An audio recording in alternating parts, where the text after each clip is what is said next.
Hi, I'm Caden, here with my brother, Cal, and you're watching Eating W's. eat the W. That's a W. That's E1.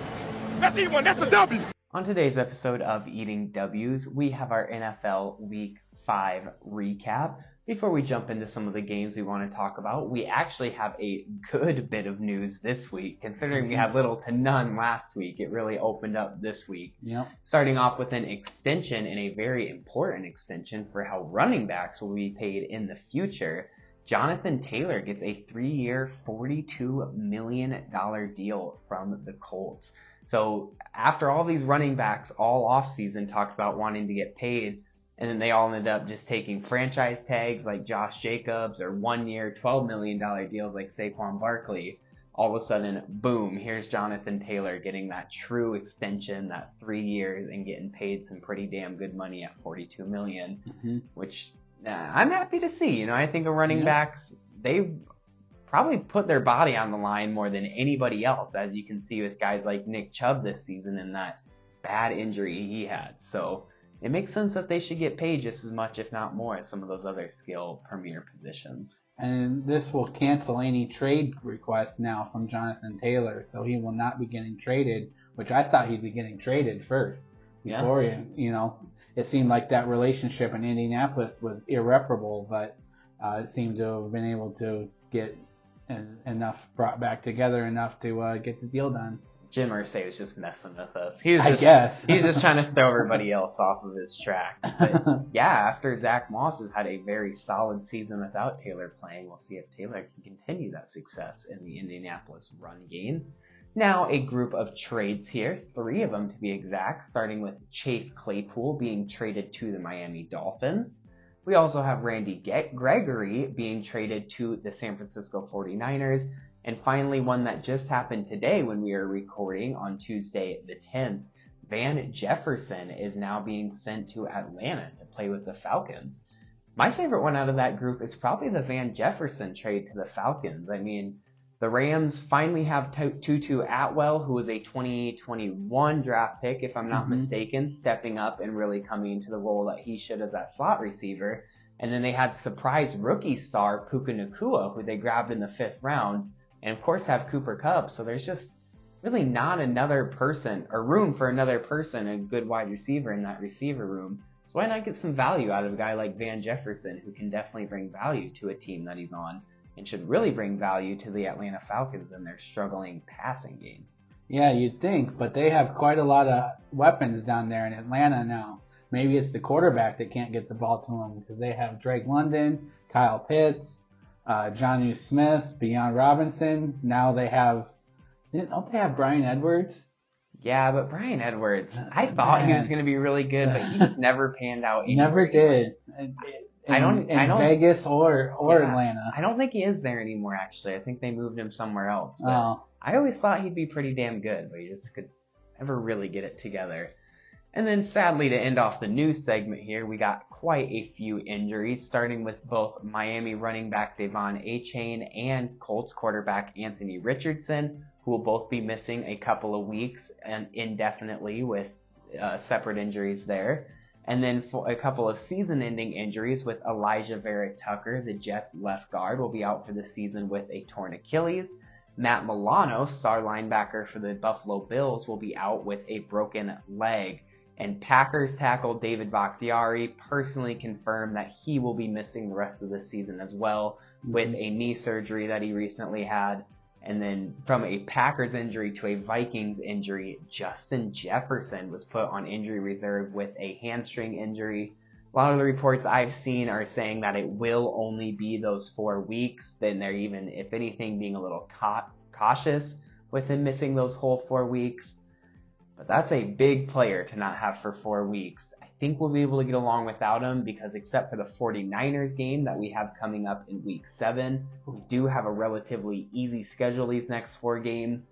Even with Justin Jefferson on the field, I don't know how much of a chance we had against the Niners to begin with.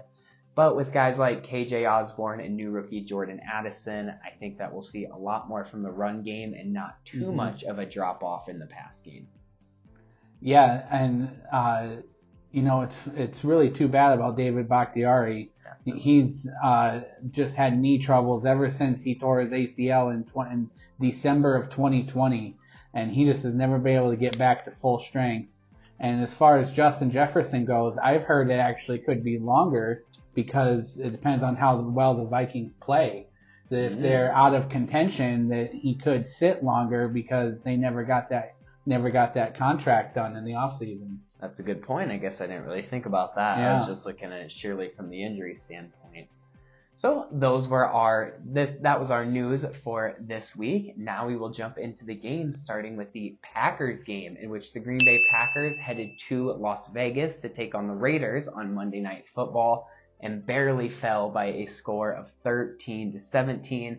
They had a chance to take the lead at the end, but it ended with a an end zone interception by the Raiders thrown by Jordan Love, which was his third in that game and his fifth between the prior 2 weeks. And take it from a Vikings fan this season, you just cannot expect to win games with that many turnovers. It's really a bummer because he started his first 2 or 3 games of the season pretty damn hot and didn't have an interception, if I'm not mistaken, in the first 3 weeks. So to back that up with 5 in 2 weeks is just a really bummer of a turnaround.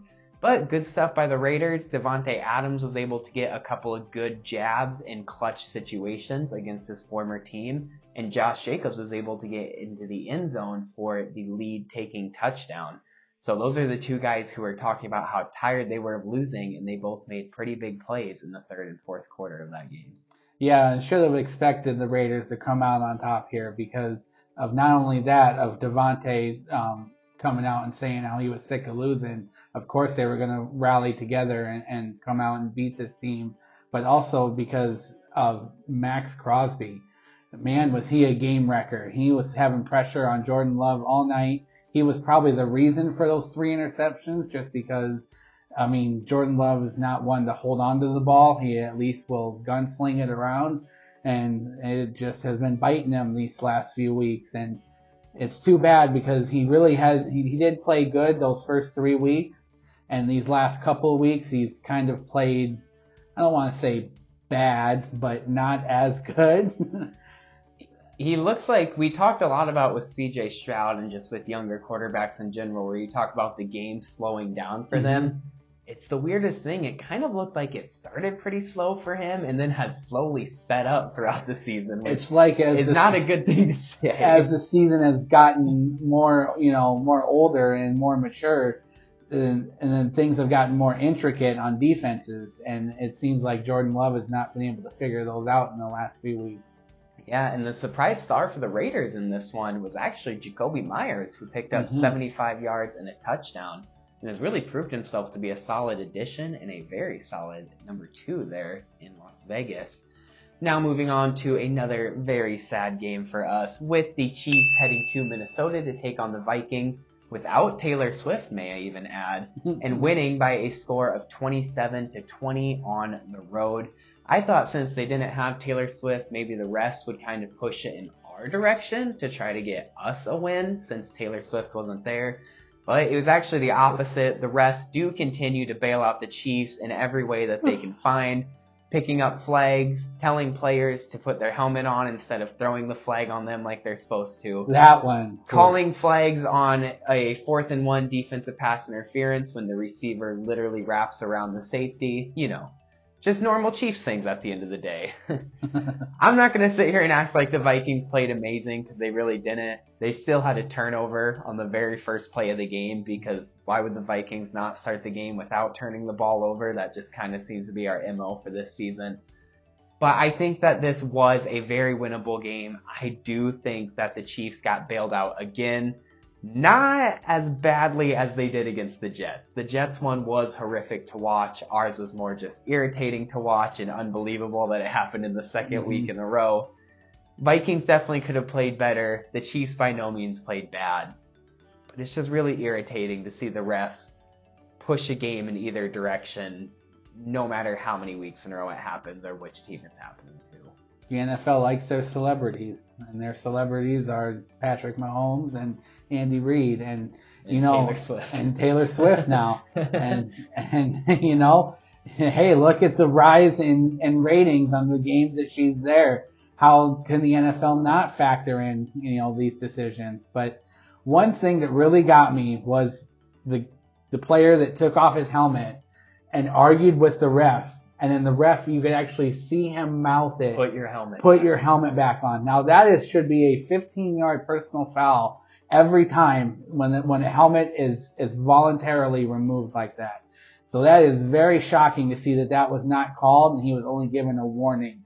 And I think that will be talked about in circles in the NFL to come. Definitely. Another thing that happened on that same play with the defensive pass interference flag picked up and the helmet flag not thrown is if you go back and watch, the blitzing linebacker for the Chiefs gets his hands up into the face of fullback CJ Ham, which should have been an illegal hands to the face and an automatic first down. So actually 2 different flags were not thrown that would have been an automatic first down, and a flag that would have put them 15 yards further back in field position than it get thrown.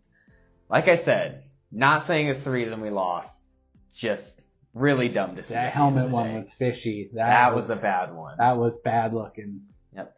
So moving on to Callan's game of the week this week, he had the Houston Texans heading to Atlanta to take on the Falcons, and the Falcons winning on a game-winning field goal by a score of 21-19 at home. This game was a super entertaining one to watch. Wasn't exactly a barn burner, but a really competitive game all the way through between 2 up-and-coming teams at this point. 2 teams that a lot of people slept on, and 2 teams who are now actually sitting at decent records and are in a good position to continue to battle for winning their division right now. I thought the Texans had this one, but the Falcons just did not stop fighting. They got the ball last. They ended the game, which theoretically that's how it's supposed to happen, and the Falcons were able to do it. The Texans' offense is still clearly very much outperforming the Texans' defense, but that defense will continue to get better, and I think within the next few weeks we'll start seeing a lot more of Will Anderson Jr., which is something we haven't seen these first couple of weeks. Yeah, he's been close on a couple of sacks while I was watching this game. He's just a step away, and he'll get that step eventually. But I really want to give it out to CJ Stroud here, who has really shown that he has got it and really belongs in the NFL, with not only averaging 300 yards per game, but also throwing the go-ahead touchdown with less than 2 minutes left, when it looked like the Houston Texans were going to pull out the victory before Younghoe Koo was able to kick the go-ahead field goal with no time left. Yeah.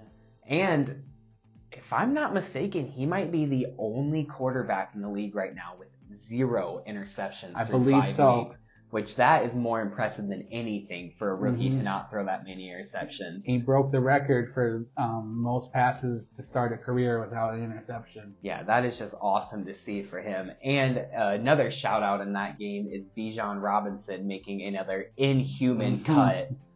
He catches the ball with one hand practically behind his back. He pins it to his hip. And then jukes while it's pinned to his hip and just absolutely destroys the ankles of the defender.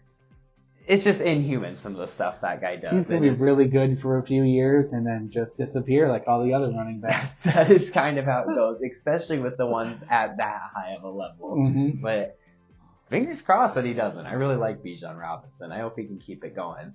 And then finally, to end it off, we have my game of the week in an AFC South matchup with the Tennessee Titans heading down south heading up north, I guess, to Indianapolis to take on the Colts. And the Colts winning by a score of 23-16 in a game where Anthony Richardson left with an injury about halfway through it, and Gardner Minshew came in and continued to play well and actually threw a go-ahead touchdown late in the game, which is just awesome to see for Gardner Minshew. We kind of joke around about him a lot, but we both love Gardner Minshew. I think he's a really good quarterback who people just refuse to give a full soul chance to. Every team wants him as a backup, but no team will accept him as a starter. But every time he hits the field, he proves himself when he goes and gets a win or finishes a game and gets a win, so I just don't get it. This was a really good game overall. Even the Titans played really well, and it was a well thought out divisional matchup. So I just love that anytime you can see that in general. And now the Colts are actually technically first in the AFC South right now. Yeah, and the Mississippi Mudflap leading them to first place. And, he's going to really have to play well these next few games while Anthony Richardson is out. There's a rumor that he could go on IR, which would be at least 4 games, but it sounds like it's going to be at least the next 2 for sure. So we'll have to see how he plays if he's able to keep this momentum going.